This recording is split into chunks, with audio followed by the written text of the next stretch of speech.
Millions of Americans have used at-home DNA kits to explore their family tree. However, there are growing concerns about who has the information and what they can do with it. One of the most popular DNA testing companies, 23andMe, is up for sale, and lawmakers are worried about the information collected falling into the wrong hands.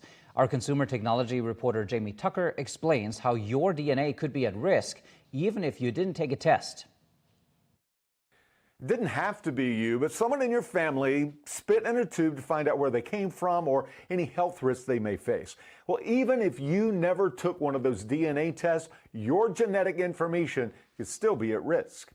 One of the largest DNA testing companies, 23andMe, was hacked a few years ago, and now it's up for sale. Lawmakers are asking what happens to all that genetic data when ownership changes hands.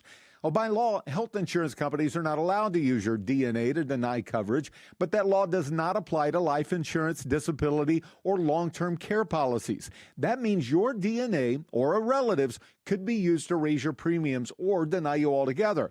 So why worry if you never took a test? Well, because your DNA is still part of the puzzle. Let's say a third cousin, maybe someone you've never met, uploads their DNA to a public site like GED Match.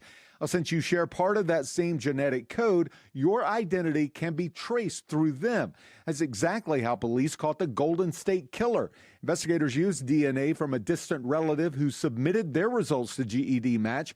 From there, they built a family tree, found a match, and arrested him decades after the crimes. It shows how powerful and revealing DNA data can be. If you've submitted a DNA sample to one of these companies, check your privacy settings, download that raw data, but then delete it from the company's servers. And then have a conversation with other family members. If they've submitted DNA, they should do the same, because their DNA isn't just theirs, it is traced to you, and it could affect your access to insurance or other services in the future. That's What the Tech. I'm Jamie Tucker for ABC 6 News. 23andMe may face a national security review if it tries to sell the company to a foreign buyer. Company representatives will meet with Congress to answer questions about how it plans to protect the data of its 15 million customers.